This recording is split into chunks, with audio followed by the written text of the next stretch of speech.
বেলুচিস্তান পাকিস্তানের সবচেয়ে বড় প্রদেশ। বলা হয় দেশটির ৪৪% এই প্রদেশটি ঘিরে রয়েছে। এদের নিজস্ব রয়েছে খনিজ সম্পদ, যেমন গ্যাস, তামা, স্বর্ণ। এছাড়া রয়েছে গভীর সমুদ্র বন্দর গদর এবং চীনের বহুল বহু ডলারের ইনভেস্টমেন্ট রয়েছে কিন্তু এই প্রদেশটিকে ঘিরে। কিন্তু এই প্রদেশের একটি অংশের মানুষ শুরু থেকেই কয়েক দশক ধরেই প্রায়ই স্বাধীনতা চেয়ে আসছে। সম্প্রতি বিষয়টি আরও সামনে এসেছে যখন মীর ইয়ার বেলুচ নামে এক ব্যক্তি নতুন করে তার এক্স অ্যাকাউন্টে স্বাধীনতার ঘোষণা দেন।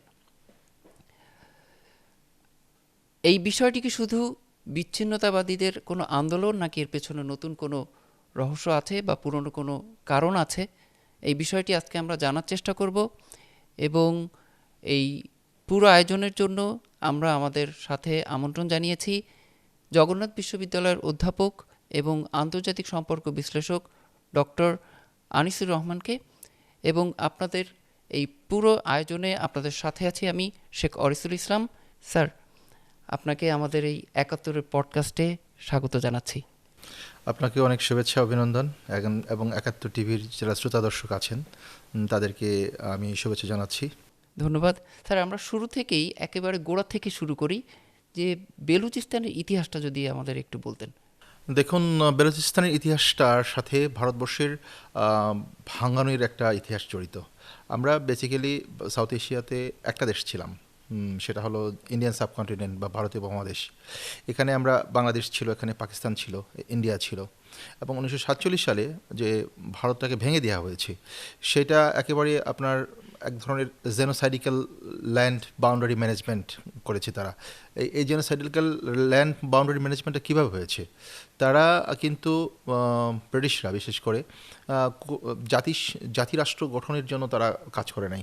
কারণ যদি জাতিরাষ্ট্র গঠন হতো, ভারতবর্ষে অনেকগুলো রাষ্ট্র তৈরি হওয়ার সম্ভাবনা ছিল। তার মধ্যে আমাদের বেঙ্গল যে অংশটা ছিল, সেটা কিন্তু বিশাল ব্যাপ্তি, হিমালয় থেকে বঙ্গোপসাগর পর্যন্ত আমাদের বেঙ্গল ছিল। এজন্য মাওলানা ভাসানী এক পর্যায়ে বলেছিলেন একটা বক্তব্যের মধ্যে যে বাংলা আমার, পশ্চিমবঙ্গ আমার, আসাম আমার, বেঙ্গলি স্পিকিং পিপুলরা এখানে আছে। আপনি দেখবেন যে এই বাংলাকে ভেঙে দিয়েছে ইয়ারা আপনার ব্রিটিশরা। এখানে আমাদের ইন্ডিয়ান সাবকন্টিনেন্টের লিডার যারা ছিলেন, ভারতবর্ষের লিডার বলুন বা পাকিস্তানের লিডার বলুন, তাদের এক ধরনের পারসেপশন তো ছিল। কারণ কংগ্রেসরা একেবারে হিন্দুত্ববাদী রাজনীতি নিয়ে যখন ভারতবর্ষ এটা হিন্দু মেজরিটি একটা কান্ট্রি হবে বা ভারতবর্ষ will decide by the Hindus people, এই ধরনের কনসেপশন থেকে কিন্তু পরবর্তীতে গিয়ে আপনার পাকিস্তান মুভমেন্ট হয়েছে। এবং জিন্না পাকিস্তান মুভমেন্টের প্রবক্তা, এবং তিনি পাকিস্তান চেয়েছেন মুসলমানদের জন্য। এই দুইটা মুভমেন্ট, কংগ্রেসের নেতৃত্বে ভারত মুভমেন্ট, মুসলিম লীগের নেতৃত্বে আপনার পাকিস্তান মুভমেন্ট, এই দুইটা মুভমেন্ট পাশাপাশি এই দুইটা মুভমেন্টের পিছনে ছিল ব্রিটিশদের স্বার্থ। এবং ব্রিটিশরা এখানে জাতিসত্তার ইতিহাসগুলোকে অনেকটাই হত্যা করেছে। কিভাবে বললাম যে বেঙ্গলকে আপনার দুই ভাগে ভাগ করেছে তারা, বেশ কিছু জায়গা ভাগ করেছে, কাশ্মীরকে দুই ভাগে ভাগ করেছে। কাশ্মীর, আজাদ কাশ্মীর পাকিস্তানের একটা অংশ, ভারতের একটা অংশ। বাট তারা তো জাতিসত্তা তারা একই জাতিসত্তা। সুতরাং যদি রাষ্ট্র করা দরকার ছিল, কাশ্মীরের জন্য একটা রাষ্ট্র হতো, বেঙ্গলের জন্য একটা বড় গ্রেটার বেঙ্গল হতো। তাদের যদি ইন্টেনশন ভালো থাকতো, তাহলে এখানে আপনার পাঞ্জাব ছিল একটা স্বাধীন, পাঞ্জাবকে দুই ভাগে ভেঙে দিয়েছে, সিন্ধকে দুই ভাগে ভেঙে দিয়েছে। তার মানে মুসলিম মেজরিটি প্রভিন্সগুলোকে তারা ভেঙেছে। এখানে ব্রিটিশদের সবচেয়ে বড় উদ্দেশ্য ছিল যে মুসলমানদেরকে মাইনরিটি পিপুলের মধ্যে স্থানান্তরিত করা, এবং সেটা তারা ঠান্ডা মাথায় করেছে। এবং যেমন ধরুন আরাকান, আমাদের পার্শ্ববর্তী কান্ট্রি, যেখানে জেনোসাইড হয়েছে এই 2017 সাল থেকে, এবং প্রচুর পরিমাণে রোহিঙ্গা আমাদের দেশে আছে। এই আরাকান কিন্তু ইন্ডিপেন্ডেন্ট স্টেট ছিল, এবং এরা 47 সালের পাকিস্তানের পার্ট হতে চেয়েছিল। বাট এখানে কিন্তু আনডিসপিউটেড ল্যান্ড, এগুলোকে তারা বর্ডার কনফ্লিক্ট বাজিয়ে দিয়ে রেখেছে ব্রিটিশরা। তার মানে ব্রিটিশ করছে না। তার মানে ব্রিটিশদের যে ভারত ভাগের যে পলিসি ছিল, ওই পলিসির রক্তক্ষরণ তখন থেকে শুরু হয়েছে, এখন পর্যন্ত চলছে। এবং বেলুচিস্তানের যে সেম কেস, আপনি যদি বেলুচিস্তানের হিস্ট্রি দিকে তাকান, বেলুচিস্তানের জিও স্ট্র্যাটেজিক্যাল লোকেশনটা খুবই important, significant for India, for Iran and for Afghanistan. এবং একটা একটা খুব সুন্দর জোন। আপনি দেখবেন সমস্ত পাকিস্তানের 44% ল্যান্ড এই বেলুচিস্তানে আছে, এবং এই বেলুচিস্তানটা হলো আপনার খুবই রিচ একটা রিজিয়ন জিওগ্রাফিক্যালি, এবং এখানে ন্যাচারাল রিসোর্সেস প্রচুর। তো প্রথম থেকে বেলুচিস্তান এই ইন্ডিপেন্ডেন্ট তারা চেয়েছে, স্বাধীনতার জন্য সংগ্রাম করেছে, এবং সংগ্রামটা 47 সাল থেকে শুরু হয়েছিল। 47 সাল থেকে হয়েছে, তারপরে আপনার 80-র দশকে হয়েছে, 90-এর দশকে হয়েছে, এবং খুব রিসেন্টলি হচ্ছে।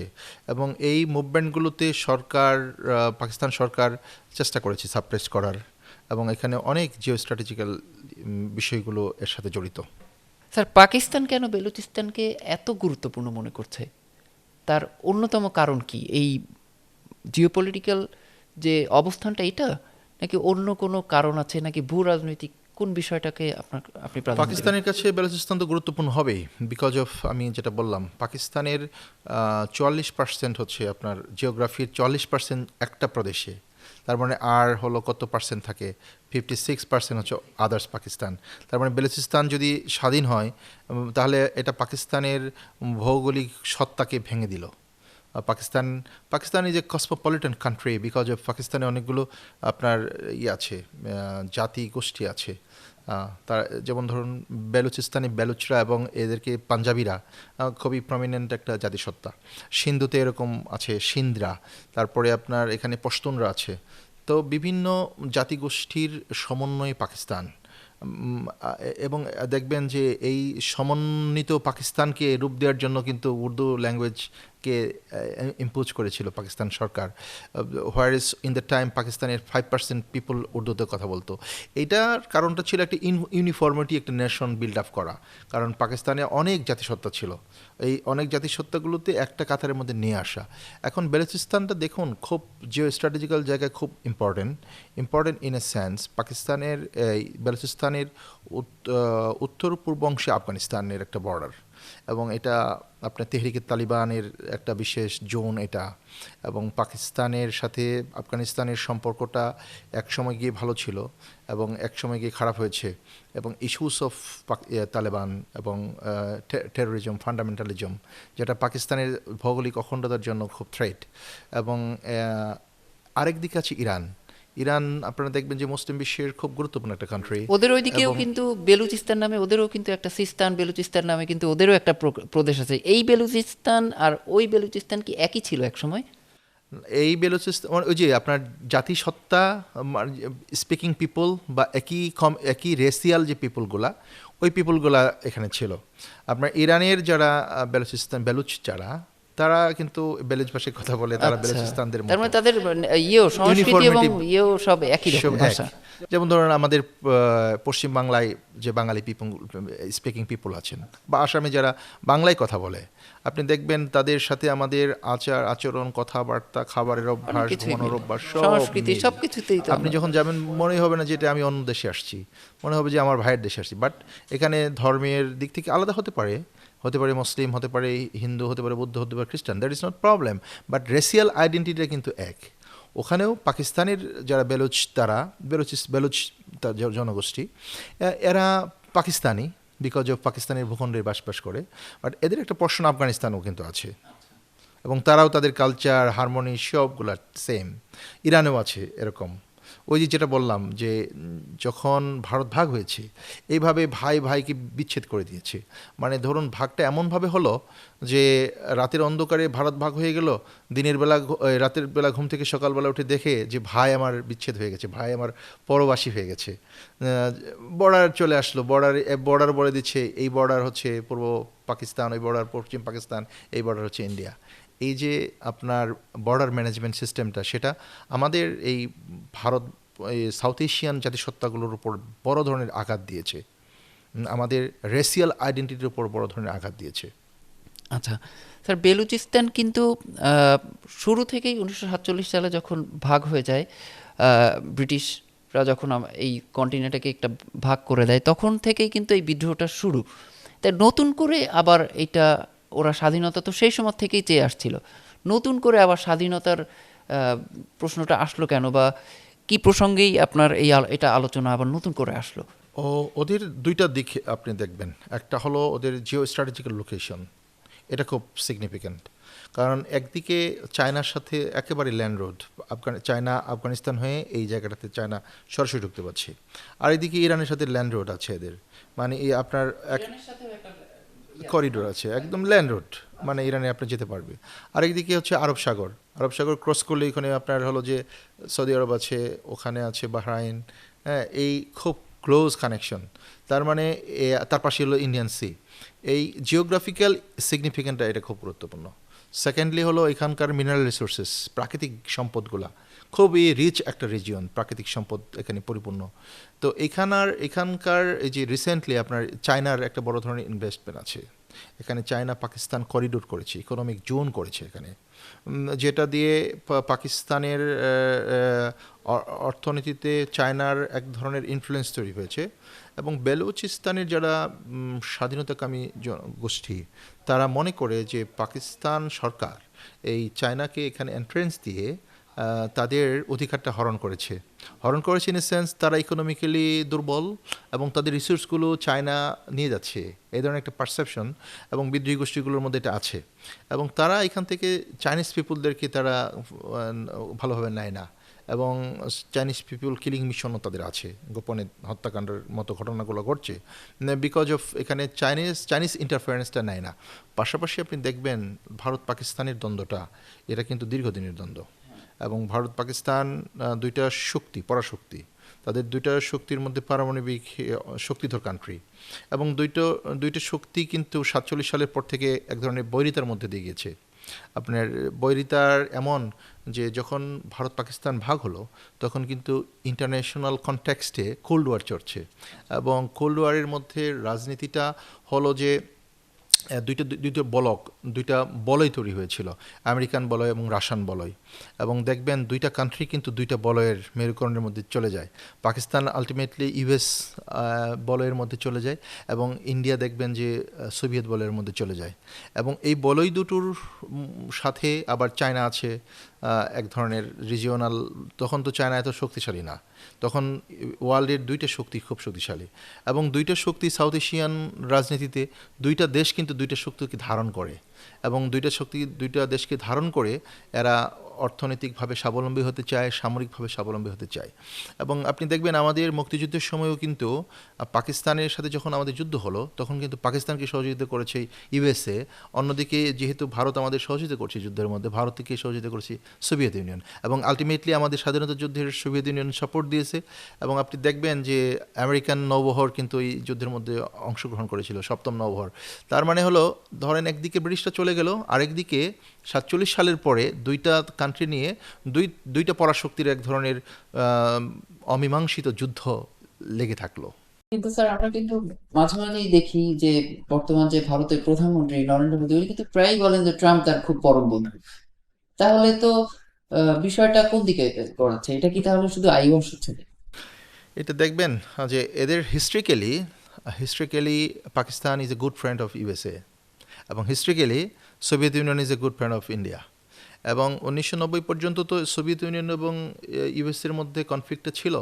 1990 সালে এসে সোভিয়েত ইউনিয়ন যখন ভেঙে গেল তখন পৃথিবী ইউনিপোলার ওয়ার্ল্ড, এক পৃথিবী হিসেবে আত্মপ্রকাশ করলো। এবং একক পৃথিবীতে তখন হলো যে ইউএসএ একক শক্তি। আপনি দেখবেন 1970-এর সময় থেকে ইন্ডিয়া এবং পাকিস্তান সমানভাবে ইউএসের কাছে বন্ধুত্ব দাবি করেছে, ইউএসের কাছে ইউএস এইড নিয়ে তাদের মিলিটারি ইনফ্রাস্ট্রাকচার ডেভেলপমেন্ট করার চেষ্টা করেছে। হ্যাঁ, প্রেজেন্ট ইন্ডিয়া বলছে তারা good friend, but I think ইউএসের কাছে মোর ট্রাস্টেড পাকিস্তান। হ্যাঁ, তবে এটা কিন্তু প্রমাণ আরো একটা দিকে খেয়াল করলে হঠাৎ করে মনে পড়লো, যখন জ্বালানি সংকট হলো এই যে হরমুজ প্রসঙ্গে, তখন কিন্তু প্রায় ভারত কিন্তু আপনার রাশিয়ার দিকে ঝুঁকছে। জ্বালানি কিন্তু ওই রাশিয়ার থেকে আনার একটা ওদের প্রবণতা ছিল, এবং রাশিয়াও ভেতর থেকে কিন্তু ভালোই গ্যাস বা আপনার জ্বালানি তেলের সরবরাহ করছে, এরকমও খবর কিন্তু মাঝে মাঝে আমরা আন্তর্জাতিক মাধ্যমে দেখছি। আসলে কি বিষয়টা এমনই?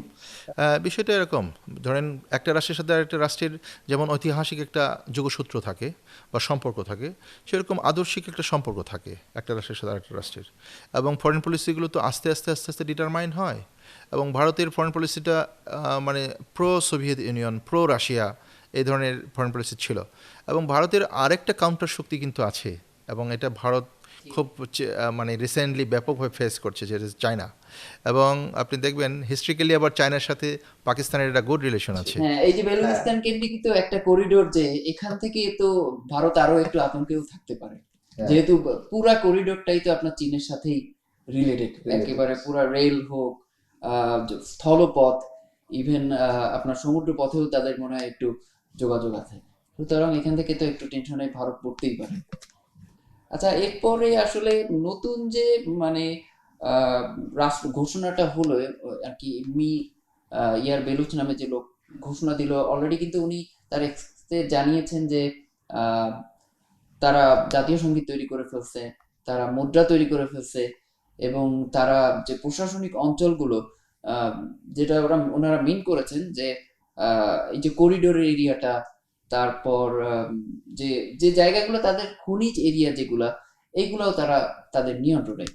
এখন বিষয়টা হচ্ছে কি, এইটা কি কার্যকর কোনো রাষ্ট্র গঠনের পদক্ষেপ, নাকি শুধুই একটা প্রতীকী ঘোষণা বলে আপনি মনে করছেন? এটা অ্যাপারেন্টলি এখনকার বাস্তবতায় এটা একটা প্রতীকী ঘোষণা, বিকজ অফ ইন্ডিপেন্ডেন্ট স্বাধীন হওয়াটা, এটা কিন্তু আপনার একটা ব্যাপক ধরনের স্ট্রাগলিং ফেস অতিক্রম করতে হবে। পাকিস্তান আজকে ধরেন পাকিস্তানের একটা প্রদেশ স্বাধীনতা ঘোষণা করলো, পাকিস্তানের সেন্ট্রাল গভর্নমেন্ট এটাকে কি রিকগনাইজ করবে? বিকজ অফ 47-এর সেটেলমেন্টে এই সমস্ত রাষ্ট্রগুলো পাকিস্তানের অধীনে। হ্যাঁ, একটা স্বাধীনতাকামী সংগঠন হতে পারে, বা স্বাধীনতাকামী সংগঠনরা স্বাধীনতার জন্য আন্দোলন করতে পারে, এবং স্বাধীনতাকামী সংগঠনগুলোর নেতা এক ধরনের বিবৃতি দিতে পারেন। এই বিবৃতি মানে এই নয় যে কালকেই আপনার স্বাধীন হয়ে গেল।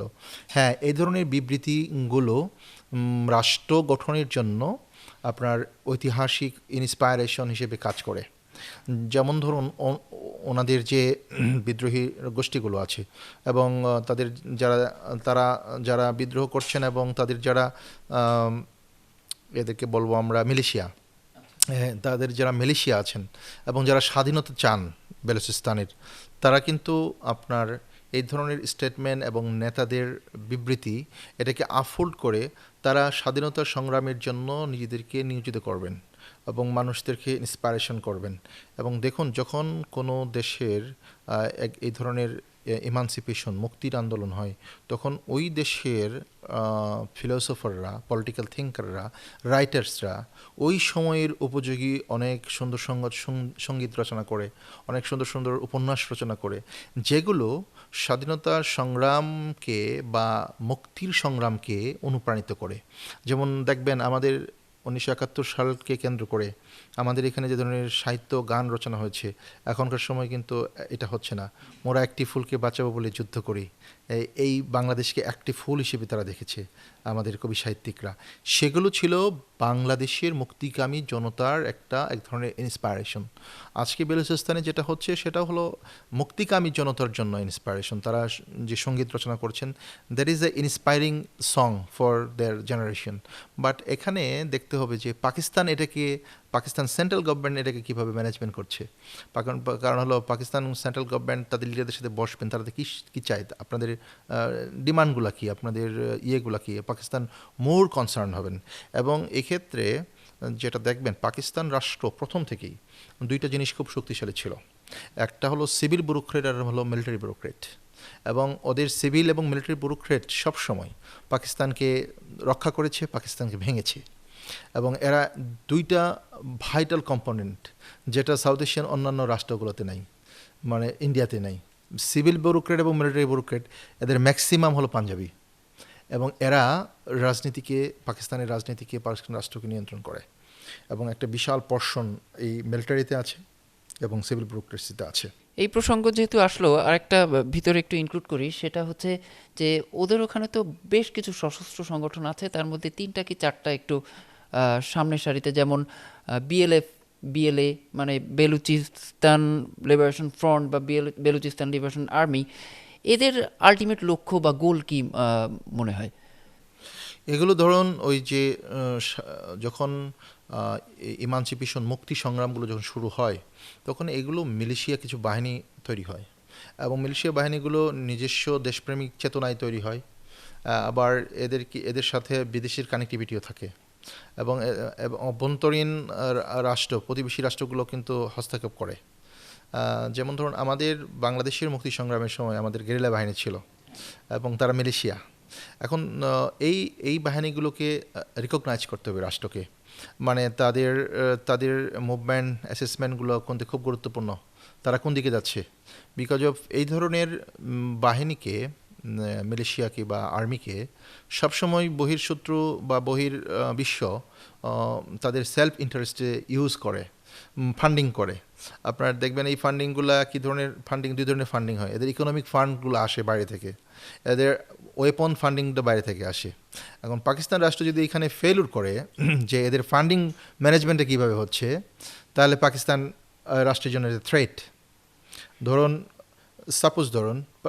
এই মালয়েশিয়া বাহিনীকে পাকিস্তানের যারা বৈরী রাষ্ট্র আছে তারা যদি অ্যাসিস্ট করে ইকোনমিক্যালি বা ওয়েপন দিয়ে, যদি ভারতের বিরুদ্ধে কিন্তু এরকম একটা অভিযোগ আছে যে এই বাহিনীটিকে কিন্তু পাকিস্তান কিন্তু প্রায়ই দাবি করে যে এই বাহিনীগুলোকে ভারত পেট্রোনাইজ করে, এবং তাদের অবস্থান কিন্তু পাকিস্তান বরাবরই বলছে যে খুব শক্তভাবেই তারা পেট্রোনাইজ করে, কিন্তু ভারত কিন্তু বরাবরই এর বিরোধিতা করছে। আপনার কাছে কি মনে হয়, আদৌ কি ভারত এটা ওদের সহায়তা করে? দেখুন, আমাদের বাংলাদেশের স্বাধীনতা সংগ্রাম নিয়ে 3 দিন আগে সংসদে মেবি সোনিয়া গান্ধী একটা স্টেটমেন্ট দিয়েছেন, that is very very strategic statement to recognize the independence of Bangladesh.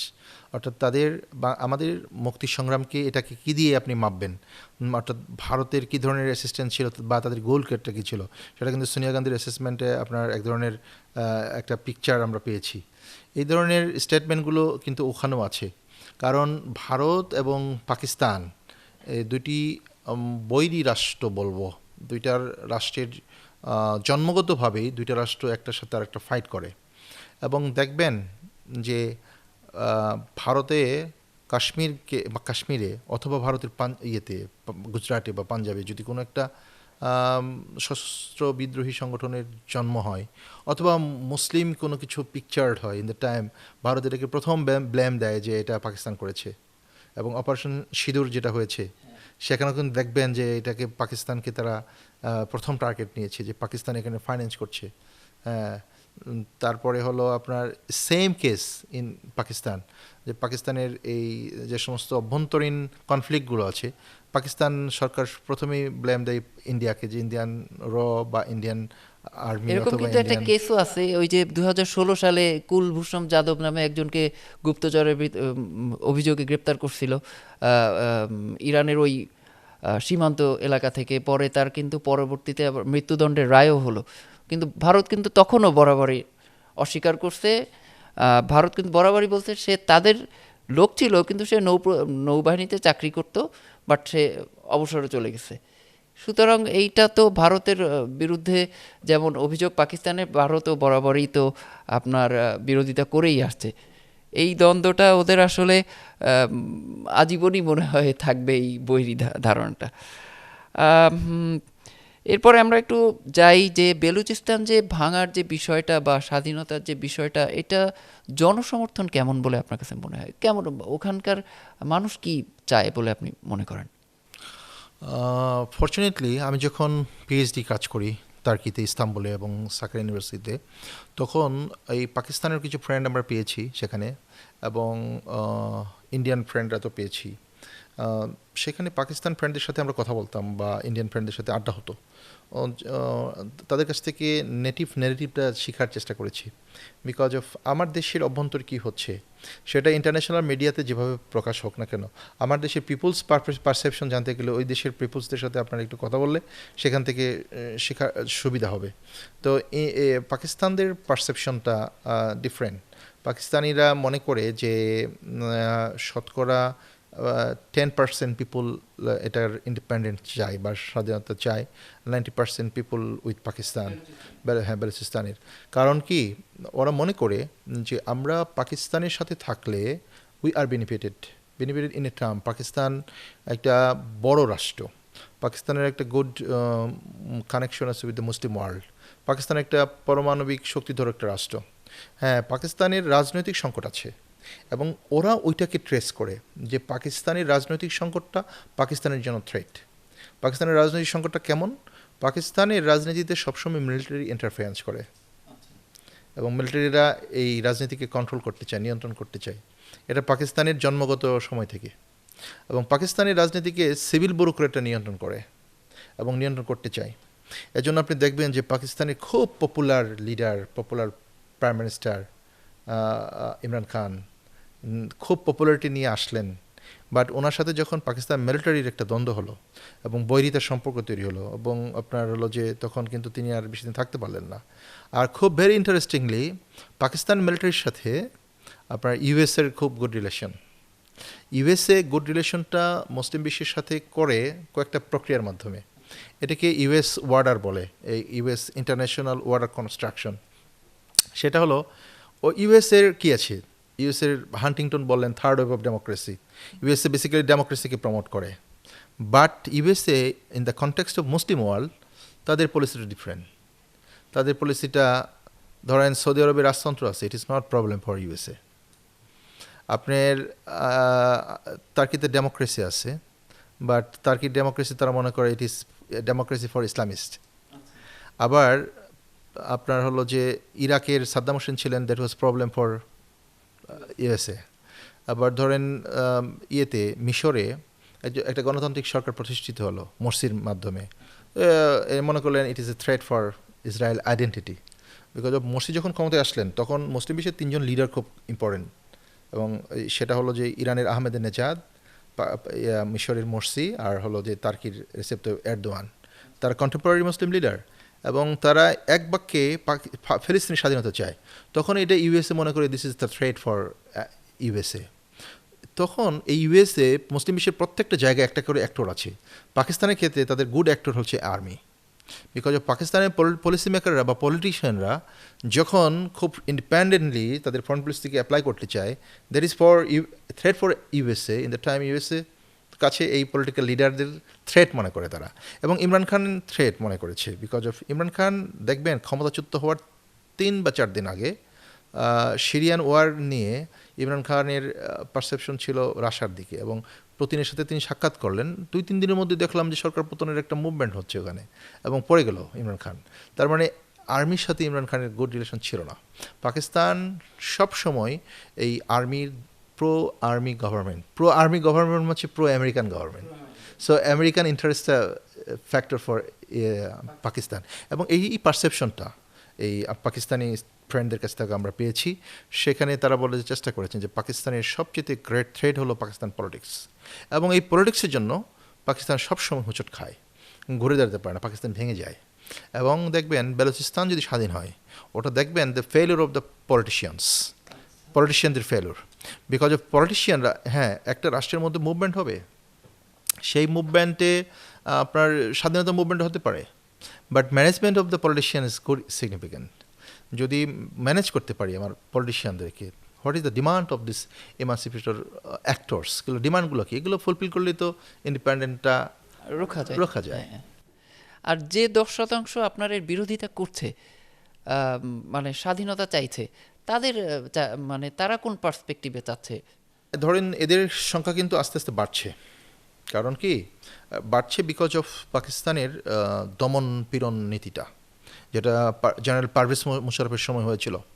সেখানে একজন মেডিকেল ডক্টরকে রেপের অভিযোগ এনেছিল, যে পাকিস্তান মিলিটারি দ্বারা রেপ হয়েছে একজন বেলুচ একজন নারী, এবং তখন একটা বিশাল মুভমেন্ট হলো। সেখানে কিন্তু পারভেজ মুশারফের সরকার ব্যাপক দমন পীড়ন চালিয়েছে বেলুচিস্তানে।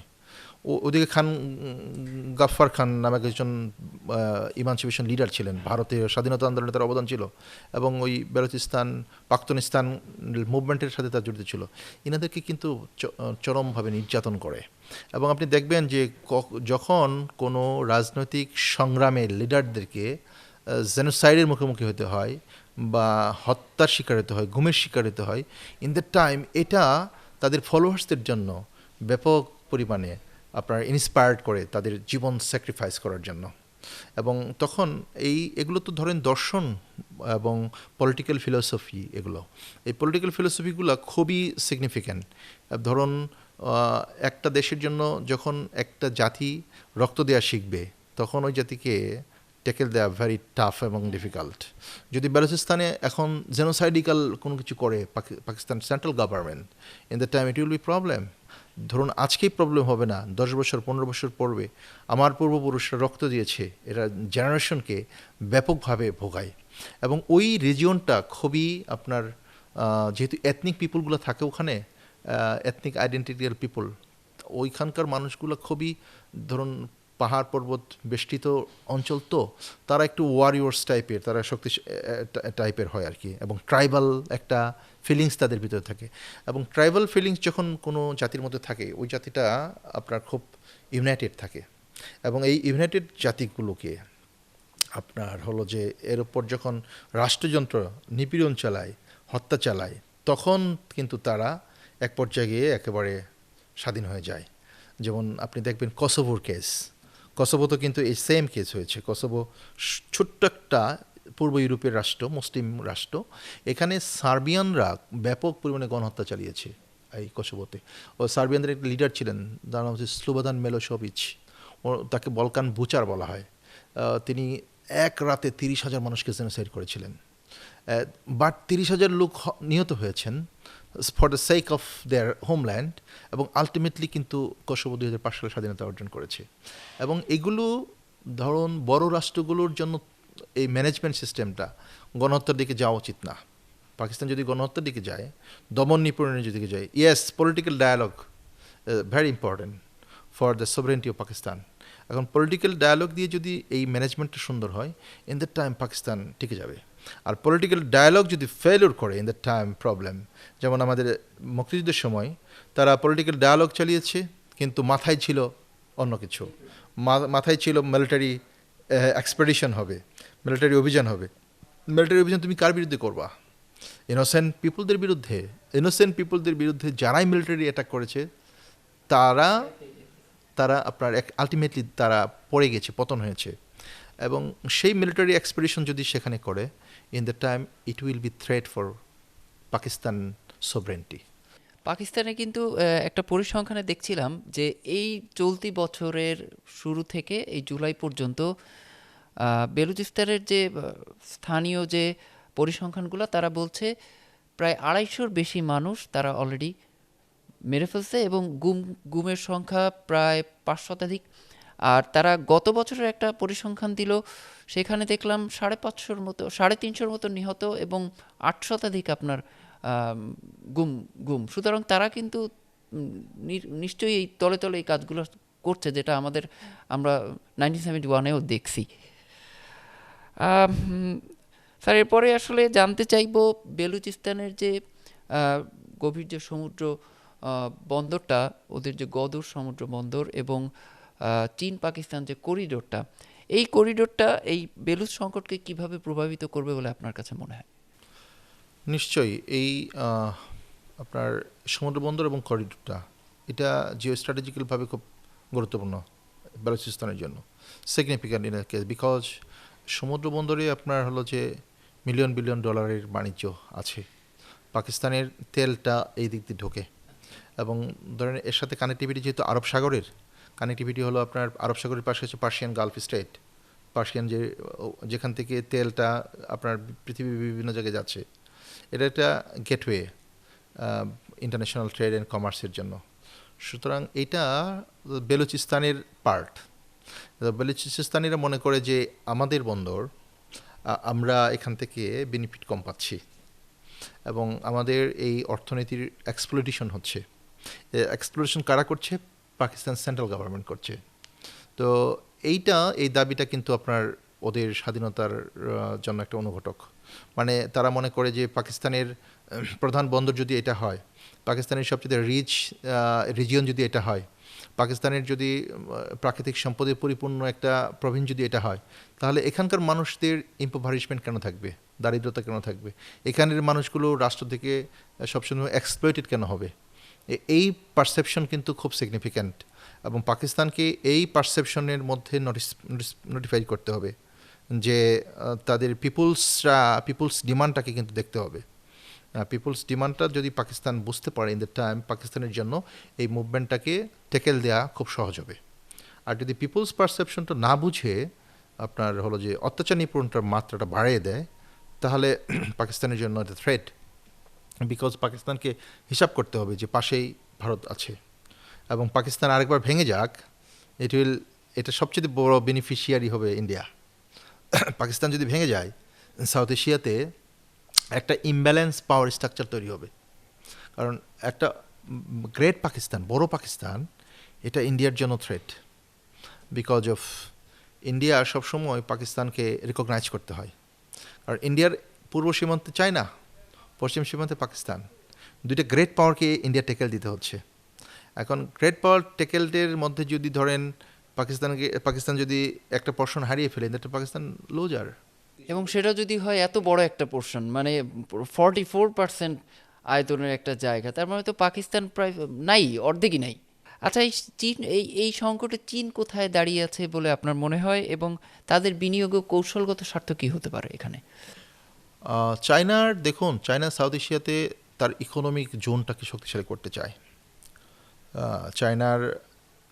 বর্তমান চায়নার ফরেন পলিসিতে ইকোনমিক্স, ব্যবসা, টাকা। বিকজ অফ চায়না এখনও পর্যন্ত সরাসরি কোনো যুদ্ধে অংশগ্রহণ করে নাই। মানে গ্রেট পাওয়ার আইডেন্টিটির মধ্যে দেখবেন যুদ্ধে অংশগ্রহণ করে গ্রেট পাওয়ার আইডেন্টিটিকে ফোকাস করে। রাশিয়া যুদ্ধের মধ্যে অংশগ্রহণ করে সবসময়, আমেরিকা যুদ্ধের মধ্যে অংশগ্রহণ করে। দেখবেন এই ফ্রন্ট লাইনের যে যুদ্ধটা, এটা চায়না করতে চায় না। চায়নারা ইকোনমিক যুদ্ধ করে।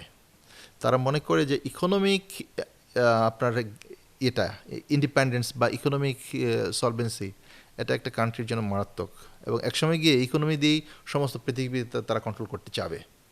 এখন চায়নার সাউথ এশিয়ার জন্য খুব গুরুত্বপূর্ণ পাকিস্তান। চায়নার সাথে ইন্ডিয়ার ভালো রিলেশন না, বাট ইন্ডিয়ান মার্কেটে চাইনিজ প্রোডাক্ট কিন্তু আছে অনেক, এবং বাণিজ্য দেখবেন অনেক ভালো বাণিজ্য চায়নার সাথে ইন্ডিয়ার। বাট স্ট্র্যাটেজিক কারণে চায়নার সাথে এই পাকিস্তানের সুসম্পর্ক, এবং বিকজ অফ চায়নার একটা আপনার সিল্ক রুটটাকে তারা পুনরুদ্ধার করতে চায়। সিল্ক রুট দিয়ে তারা বাণিজ্য করতে চায়, যেটা আগের ছিল গ্রেট ওয়াল অফ চায়না, বা চায়না যে একটা গ্রেট পাওয়ার ছিল আগে, সিল্ক রুটটা খুব সিগনিফিক্যান্ট ছিল। ওইটাকে চায়না আবার রিভাইভ করতে যাচ্ছে।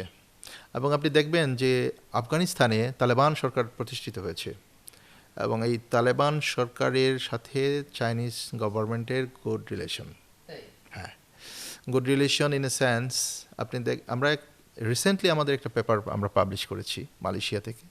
সেখানে post American reality in Afghanistan, এটাকে আমরা এক্সপ্লোর করার চেষ্টা করেছি যে আমেরিকান পতনের পরে আফগানিস্তানের কী ধরনের ডেভেলপমেন্ট হচ্ছে, বা আফগানিস্তান কি আসলে ঘুরে দাঁড়াচ্ছে না ঘুরে দাঁড়াচ্ছে না, বা আফগানিস্তানের ফরেন পলিসিতে গুড অ্যাক্টর কারা, বা আফগানিস্তানের ইকোনমিক্সে কাদের সবচেয়ে বড় ধরনের পার্টিসিপেশন আছে। সেখানে আমরা দেখেছি যে চায়না একটা গুড অ্যাক্টর আফগানিস্তানের জন্য, এবং চায়নার ইনভেস্টমেন্ট আছে এখানে। আফগানিস্তান কি তাহলে ঘুরে দাঁড়াচ্ছে? আফগানিস্তান এখন পর্যন্ত আফগানিস্তানের যে অবস্থান, that is good in a sense. দেখুন, তালেবানরা এটা pictured by USA as the terrorist fundamentalist, because of এটা আপনি দেখবেন 1990 সালের পরে ইউএসএর জন্য ইসলামপন্থী সরকারগুলো খুব কাছাকাছি ছিল। তারা মুসলিম বিশ্বে ইসলামপন্থী সরকার চেয়েছে, ডানপন্থী সরকার চেয়েছে, ইসলামপন্থী আমি না বলি, ডানপন্থী সরকার চেয়েছে। 2001 সালের পরেই ডানপন্থী সরকার তারা চায়নি। তারা এখানে 2001 সালের পরে তাদের পলিসি চেঞ্জ হয়েছে। তারা এই ডানপন্থীদেরকে তারা পিকচার করেছে as the fundamentalist, as a Taliban, as a IS like blah blah দিয়ে আপনার করেছে। এই তালেবানরা কিন্তু আপনার আফগানিস্তানের দেশপ্রেমিক একটা সংগঠন, দেশপ্রেমিক ইন এ সেন্স। এই তালেবানরা আফগানিস্তানের ভিতরে থেকে তারা যুদ্ধ করেছে দুইটা শক্তির বিরুদ্ধে। এই তালেবানদের রাইজের আগে ছিল আপনার মুজাহিদরা যুদ্ধ করেছে এগেনস্ট সোভিয়েত ব্লক, আর এই তালেবানরা যুদ্ধ করেছে 2001 থেকে 2022 সাল পর্যন্ত এগেনস্ট ইউএসএ। তার মানে ভিতরে থেকে কিন্তু তাদের এই নেটওয়ার্কিংটা করে উঠেছে। ঠিক যেমন এখন যেমনটা করছে ইরান, যেরকম সেরকমই কি কাছাকাছি? ইরানের ব্যাপারটা একটু ডিফারেন্ট, বিকজ অফ ইরানের পলিটিক্যাল স্ট্রাকচারটা একটু ডিফারেন্ট। ইরানের 1979 সালে ইসলামী বিপ্লবের পরে আপনার একটা জেনারেশন তৈরি হয়েছে ওদের, ধরেন 79 থেকে এখন পর্যন্ত কত বছর, অ্যারাউন্ড 40, ধরেন অ্যারাউন্ড 50 ইয়ার্স। 50 ইয়ার্সে কিন্তু একটা জেনারেশন দাঁড়িয়ে যায়। মানে 50 ইয়ার্সে যদি এক ধরনের পলিটিক্যাল একটা আদর্শ থাকে একটা রাষ্ট্রের মধ্যে, তখন ওই আদর্শের নাগরিক তৈরি হয়। ইরানের ক্ষেত্রে সেটাই হয়েছে। ইরানের 8% লোক প্রো আমেরিকান, প্রো ইসরায়েল, আর 92% লোক হচ্ছে আপনার প্রো ইরান, ইরানের জন্য। এরা হতে পারে ইসলামপন্থী, হতে পারে ইসলামী বিপ্লবের মনসপত্র, বাট তারা কিন্তু দেশপ্রেমিক। সুতরাং এটাকে কিভাবে বিবেচনা করবেন? এই এই এই পাকিস্তানের ক্ষেত্রে এই চায়না একটা গুরুত্বপূর্ণ ফ্যাক্টর, বিকজ অফ যেহেতু চায়নার ওখানে ইনভেস্টমেন্ট আছে। চায়না ইনভেস্টমেন্টটা কেন করেছে ওখানে, এটা একটা সিগনিফিক্যান্ট আছে। সিগনিফিক্যান্টটা হলো মধ্যপ্রাচ্যের রিসোর্সেসগুলা, ধরুন ওইদিকে আছে সৌদি আরব, বাহরাইন, কুয়েত, আরব আমিরাত, তারপর ইরান। এই সকল রাষ্ট্রগুলো কিন্তু মিনারেল রিসোর্সের দিক থেকে খুব সিগনিফিক্যান্ট। বিশ্বের তেল গ্যাসের মজুদ এখানে। তো তেল গ্যাসের এখানে একচ্ছত্র নিয়ন্ত্রণ করে আমেরিকা। দেখবেন এই সমস্ত রাষ্ট্রগুলোতে প্রত্যেকটা রাষ্ট্রে আমেরিকার ঘাঁটি আছে। ঘাঁটি মানে কি? ঘাঁটি মানে হলো যে পুরাই নিয়ন্ত্রণ we are protecting this country. দেখবেন এদের সিকিউরিটি সিস্টেম, এদের মিলিটারি সিস্টেম খুব পোর। এই সিকিউরিটি এবং মিলিটারি সিস্টেমটা আমেরিকা কন্ট্রোল করে। চায়না ওখানে একটা হাত দিতে চায়। চায়না ওখানে পার্টিসিপেটরি অ্যাক্টর হতে চায়, যে এখানে ইউএসএ একচ্ছত্র নিয়ন্ত্রণ কেন করবে? We need the participation. তারা এই পার্টিসিপেশনটাকে কেন্দ্র প্রথমে হাত দেয় বাণিজ্য চুক্তির মাধ্যমে, যে আমরা এখানে বাণিজ্য সম্প্রসারণ করতে চাই। বাণিজ্য সম্প্রসারণ মানেই হলো সেখানে ইনভেস্টমেন্ট এবং প্রোটেকশন। এবং ইনভেস্টমেন্ট প্রোটেকশনে দিতে গিয়ে কিন্তু ওখানে আপনার প্রোটেকশন মানে হলো মিলিটারি ওয়েপন স্ট্র্যাটেজি থাকবে। কারণ আপনার যেই সমস্ত কান্ট্রিগুলোতে lakh lakh million billion dollar investment থাকে, তো আমার এই টাকার প্রোটেকশন থাকতে হবে না? এই প্রোটেকশনটা কে দিবে? ওয়েপন সিস্টেমটাকে ডেভেলপ করতে হবে। এই জন্য চায়না যখন কোনো কান্ট্রির সাথে গুড রিলেশন করে ইকোনমিক্যালি, তারা কিন্তু ওই ইকোনমিকে রক্ষা করার জন্য মিলিটারি প্রোটেকশনটা দেয়। এবং আপনি দেখবেন ইরান যুদ্ধে কিন্তু চায়নার সরাসরি অংশগ্রহণ নাই, বাট চায়নার অংশগ্রহণ আছে। চায়নার অংশগ্রহণ ব্যাপকভাবে আছে, এটা অ্যানালাইসিস করলে আপনি দেখবেন। এবং ডোনাল্ড ট্রাম্প এই যুদ্ধের জন্য যাচ্ছেন চায়নাতে, বিকজ অফ ইভেন এই যে হরমুজ প্রসঙ্গেও তো চায়নার একটা পেছন থেকে একটা কলকাঠির একটা ব্যাপার কিন্তু উঠে আসে মাঝে মাঝে, যে রাশিয়া এবং চায়না হরমুজটাকে ইরানের পক্ষেই রাখতে চায়, কারণ পুরা বেনিফিট, আর্থিক বেনিফিট আপনার চায়নাই হবে, এরকমই মানে জানা যায় মাঝে মাঝে। এখানে যে আপনার রিজিওনাল শক্তিগুলোকে মাঝে মাঝে বিগ পাওয়াররা বাঁচায় রাখতে চায়। কারণ যুদ্ধটা বেসিক্যালি ইরান এবং আমেরিকার মধ্যে হলেও এখানে যুদ্ধের মধ্যে আঞ্চলিক শক্তি হিসেবে ইসরায়েলের ব্যাপক পার্টিসিপেশন। আবার ইসরায়েল কোনো রাষ্ট্রই না। ইসরায়েল রাষ্ট্রটা বেসিক্যালি এটা একটা ওয়েস্টার্ন এজেন্ট কান্ট্রি। এটাকে টিকে রাখতেছে ওয়েস্ট, বিকজ অফ তাদের ইন্টারেস্টে।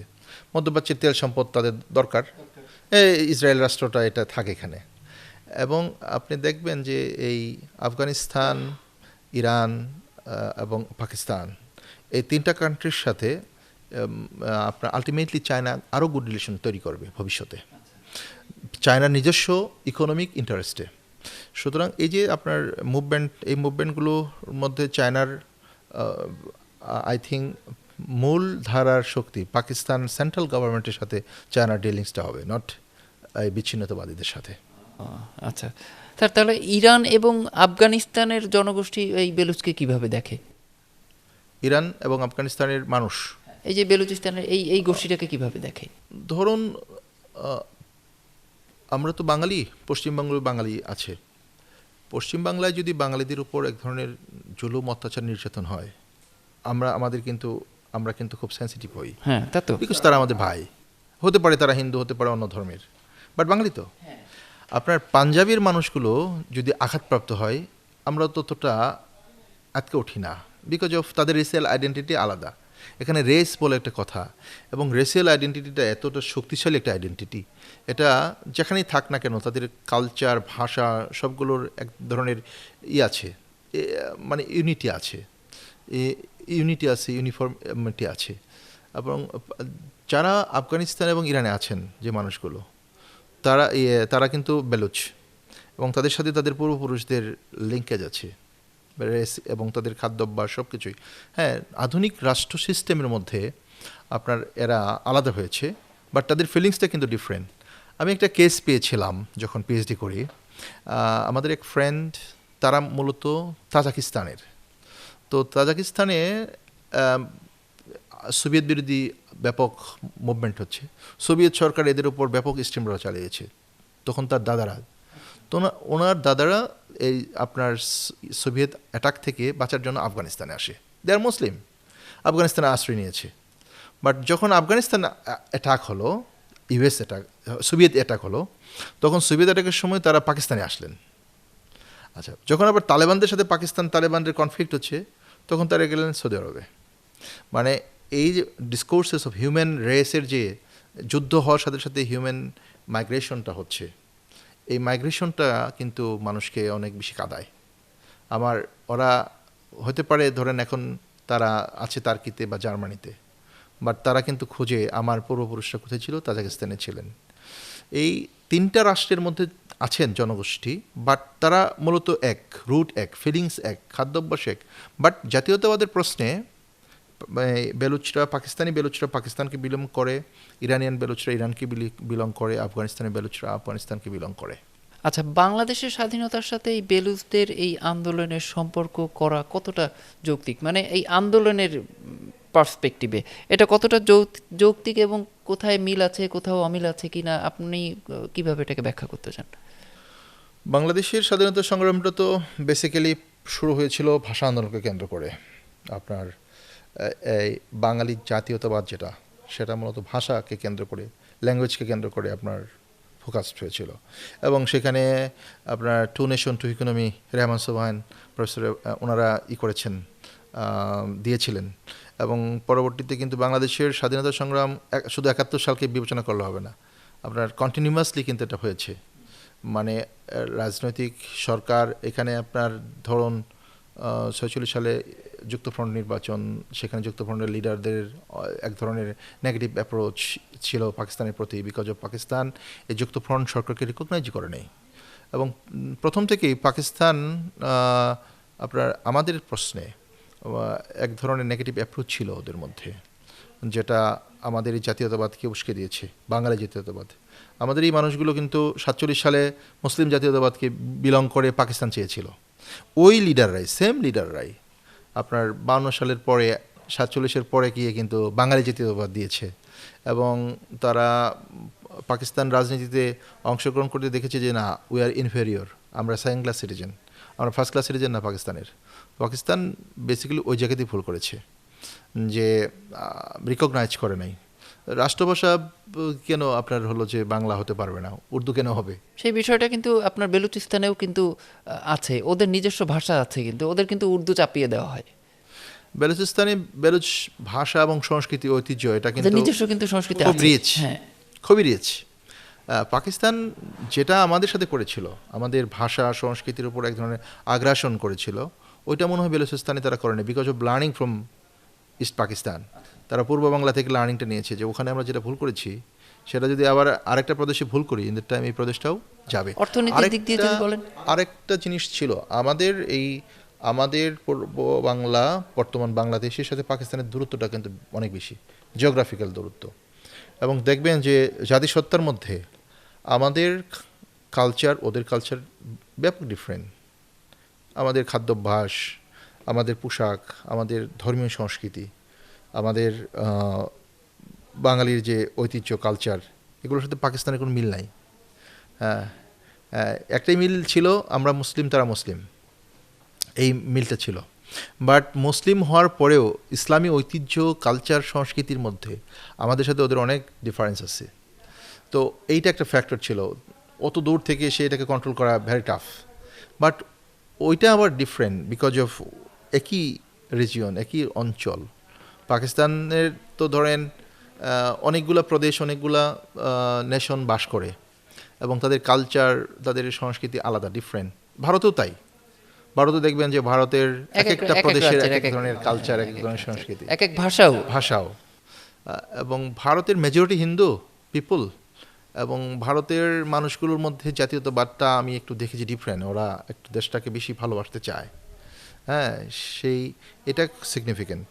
ও পাকিস্তানের আর ভারতের রাজনীতির মধ্যে সিভিল ব্যুরোক্রেট এবং মিলিটারিদের হস্তক্ষেপ কম। আপনি দেখবেন যে ভারতে কোনো একটা কু হয়েছে, মিলিটারি কু হয়েছে, আর পাকিস্তানে কতগুলো মিলিটারি কু হলো।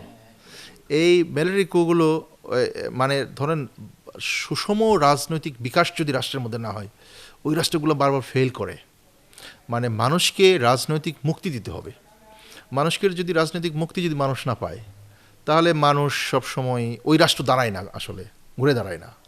এবং রাজনীতিকে যখন কন্ট্রোল করতে চায় প্রফেশনালরা, ব্যুরোক্রেটরা, ইন দ্য টাইম প্রবলেম। আপনি ব্যুরোক্রেটদের জায়গা ব্যুরোক্রেট থাকা উচিত, মিলিটারির জায়গায় মিলিটারি থাকা উচিত, রাজনীতির জায়গাটা রাজনীতি থাকা উচিত। এবং অবশ্যই আপনার হলো যে প্রধানমন্ত্রী এবং রাষ্ট্রপতির মতো জায়গাগুলোতে এই সিভিল ব্যুরোক্রেট, মিলিটারি ব্যুরোক্রেটদের আসা ঠিক না। এবং পাকিস্তানে ওইটাই করেছে। পাকিস্তানে বারবার মিলিটারিরা রাজনীতিকে কন্ট্রোল করার চেষ্টা করেছে, এবং সেটা পাকিস্তানের অখণ্ডতার জন্য থ্রেট। পাকিস্তানকে বাঁচিয়েও রেখেছে মিলিটারি, পাকিস্তানকে ভেঙেছেও মিলিটারি। সুতরাং ওই জায়গাতে বেলুচিস্তানের ক্ষেত্রে পাকিস্তান মিলিটারি রুল কেমন হবে, ব্যুরোক্রেটদের অ্যাপ্রোচ কেমন হবে, পলিটিশিয়ানদের কেমন ধরনের নেগোসিয়েশন পাওয়ার থাকবে, ম্যানেজমেন্ট পাওয়ারটা থাকবে, that is very significant for Balochistan crisis. বাংলাদেশের ক্ষেত্রে কিন্তু আরেকটা বিষয় যেটা দেখি মিল অমিলের ক্ষেত্রে, সেটা এভাবে যদি বলি যে ওদের অর্থনীতি তো, বেলুচিস্তানকে তো বরাবরই ওদের দমিয়ে রাখার একটা ব্যাপার ছিল, যেটা আমাদেরও 1971-এর পরে আমরা, মানে আগে আমরা দেখেছি। তারপরে সংস্কৃতির বিষয়টা তো আসলোই, তারপরে দমন পীড়নের বিষয়টাও কিন্তু একটা ফ্যাক্ট। কারণ ওদের ওখানে তো ওই দমনপীড়ন তো চালাচ্ছেই, আমাদের সময় তো চালিয়েছিল।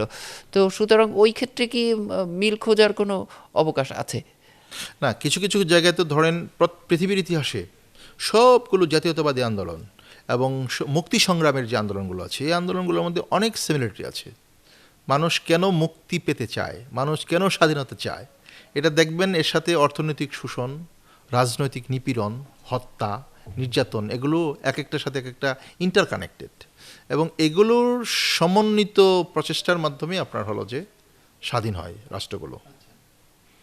এবং আমাদের ক্ষেত্রেও সেটা হয়েছে। এবং সেইখানে এই সেন্ট্রাল গভর্নমেন্ট সবসময় একটা অর্থনৈতিক এক্সপ্লয়টেশন চালায়। আপনি ইন্ডিয়াতেও চালায়। আপনি দেখবেন কলকাতার ইকোনমি আর দিল্লির ইকোনমির মধ্যে সমান না। আপনি দেখবেন গুজরাটের ইকোনমির সাথে ঝাড়খণ্ডের ইকোনমির সমান না। আসামের ইকোনমির সাথে আপনার হলো যে উত্তরপ্রদেশের ইকোনমি সমান না। এই জন্য দেখবেন ইন্ডিয়া এই দুইটা প্রদেশের দিকে কনসার্ন, বিকজ অফ এই দুইটা প্রদেশের মধ্যে সবসময় ভারত বিরোধী এক ধরনের ইন্টেন্সিটি কাজ করে। স্বাধীন একটা সেভেন সিস্টার্স বিশেষ করে, তারপরে আপনার পশ্চিমবঙ্গ বিশেষ করে। কারণ হলো এখানে ইকোনমিক ডেভেলপমেন্টটা হয় না, আপনার সুষম হয় না, সমানভাবে হয় না। কেন্দ্রের যে ধরনের ডেভেলপমেন্ট, প্রাদেশিক ডেভেলপমেন্টগুলো আমরা সেভাবে দেখি না। আর যখন প্রাদেশিক মানুষগুলো মনে করে যে কেন্দ্রের ইকোনমিক ডেভেলপমেন্টটা এমন হয়েছে বাট আমরা এক্সপ্লয়েটেড, তখন তারা এই প্রাদেশিক মানুষগুলোর মধ্যে এক ধরনের স্বাধীনতাকামী চেতনা বিকাশ করে। আচ্ছা, আমরা যদি তর্কের খাতিরে মেনেও নিই যে বেলুচিস্তান স্বাধীন হলো, তাহলে এই ভূ রাজনীতিতে কি পরিবর্তন, মানে আমাদের এই সাবকন্টিনেন্টের এই বেল্টে কি পরিবর্তন আসতে পারে বলে মনে হয়? না, বেলুচিস্তান স্বাধীন হলে আপনার পাকিস্তান ছোট হয়ে যাবে, পাকিস্তানের পাওয়ার ছোট হয়ে যাবে। এবং পাকিস্তানের পাওয়ার ছোট হলে পরে আপনার ইমব্যালেন্স সাউথ এশিয়া হবে। এবং ইন্ডিয়ান বা দিল্লি হেজেমনি যেটা আছে, এই দিল্লি বা ইন্ডিয়ান হেজেমনিটা ব্যাপকভাবে সাউথ এশিয়ান রাজনীতিকে কন্ট্রোল করার চেষ্টা করবে।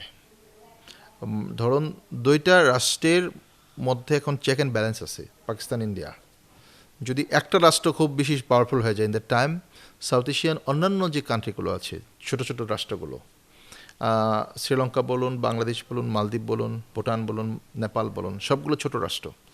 এখানে ছোট ইকোনমি, এখানে এদের সার্বভৌমত্বের থ্রেট।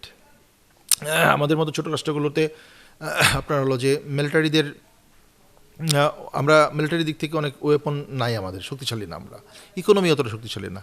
আমেরিকা আমেরিকার মতো কান্ট্রিগুলো, রাশিয়ার মতো কান্ট্রিগুলো সবসময় ছোট রাষ্ট্রগুলোর দিকে দৃষ্টি দেয় না, দৃষ্টি দেয় হলো ওই ছোট রাষ্ট্রগুলোর মধ্যে বড় রাষ্ট্র কে আছে তাকে দৃষ্টি দেয়। এবং এই দৃষ্টিতে এই ছোট রাষ্ট্রগুলোর মধ্যে যে বড় রাষ্ট্র, এটা সবসময় একটা হেজেমনিক পাওয়ার হিসেবে আত্মপ্রকাশ করার চেষ্টা করে, এবং তারা এক ধরনের কলোনিয়াল মেন্টালিটি নিয়ে ছোট ছোট রাষ্ট্রগুলোকে নিয়ন্ত্রণ করার চেষ্টা করে। স্যার, আমরা প্রায় আমাদের প্রোগ্রামের শেষ পর্যায়ে চলে এসেছি, আর ছোট্ট একটু লাস্ট একটা বিষয় জানতে চেয়ে প্রোগ্রাম শেষ করব।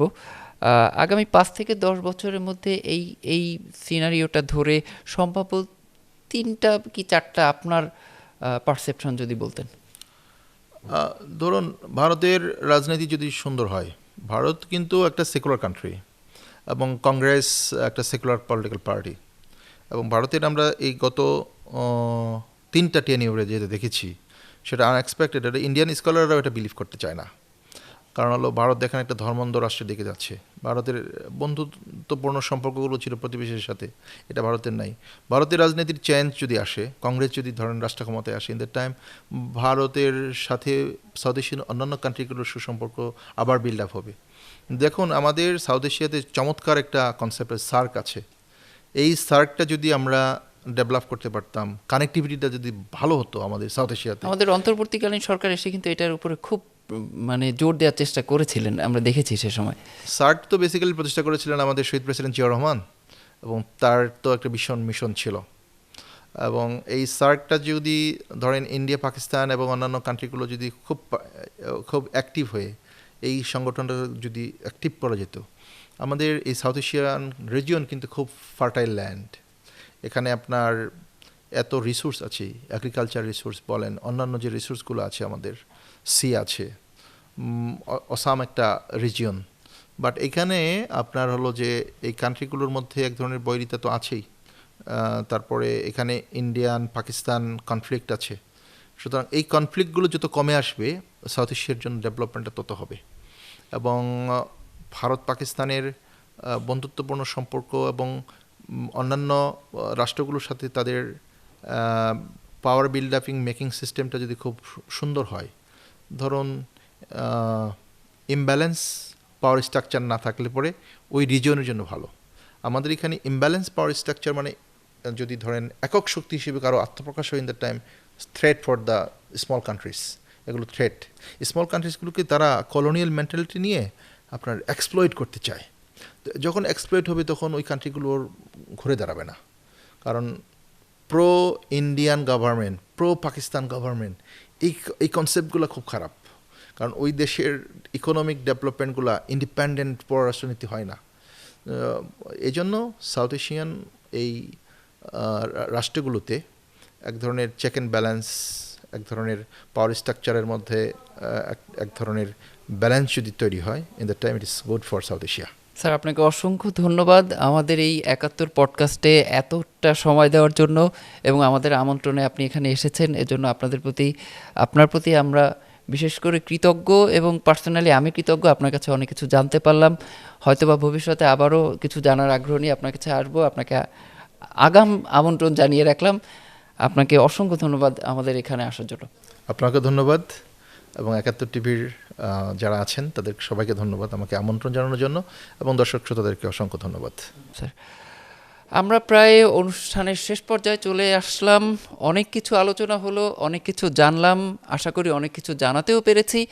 বেলুচিস্তান নিয়ে অনেক কোশ্চেন এসেছিল, আরও অনেক কিছু ছিল, সময় স্বল্পতার কারণে সেগুলো হয়তো আমরা শেষ পর্যন্ত কতটুকু পেরেছি জানি না, তবে চেষ্টার কোনো কমতি ছিল না। আগামীতে হয়তো অন্য কোনো আয়োজন নিয়ে আবারও দেখা হবে 71-এর পডকাস্টের এই আয়োজনে। ততক্ষণ পর্যন্ত 71 পডকাস্টের সাথে থাকুন, দেখতে থাকুন 71। সবাইকে ধন্যবাদ।